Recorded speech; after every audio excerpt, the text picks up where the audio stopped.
কোরআনে আল্লাহ বলছেন, আল্লাহ যার উপরে নারাজ হয়, যে তার মনের ইচ্ছা মতো চলে, আল্লাহর বিধান শরীয়তের বিধান যে তোয়াক্কা করে না, কসম আল্লাহর কোরআনের আয়াত, আল্লাহ বলছে আল্লাহ তার 3টা অঙ্গ অচল করে দেয়, বাকিগুলা থাকে।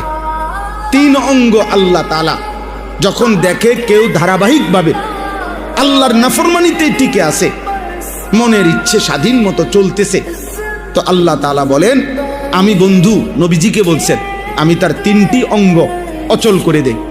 1, খাতামা আলা সামঈহি ওয়া কলবি, আমি আল্লাহ তার কানে এবং অন্তরে মোহর মেরে দেই, সিল মেরে দেই, আটকায়া দেই।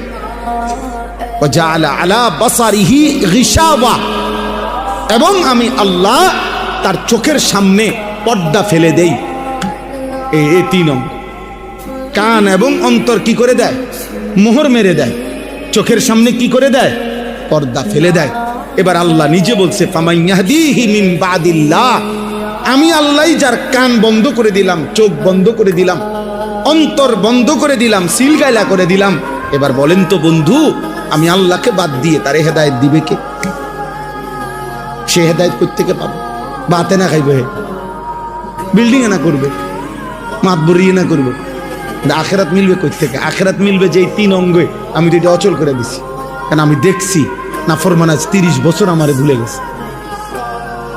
ও 365 দিন, 1টা বছর চলে গেছে, এই নাফরমান একদিনও ফজরের নামাজে আমি আল্লাহর একটা সেজদা দেই নাই। তার মতো নাফরমানের আমার দরকার কি? যা ভাত খা বেটা, যা বেটা, ভাত খা বেটা, দুনিয়া ভোগ কর বেটা, আর আখিরাত লাগবে না বেটা, যা।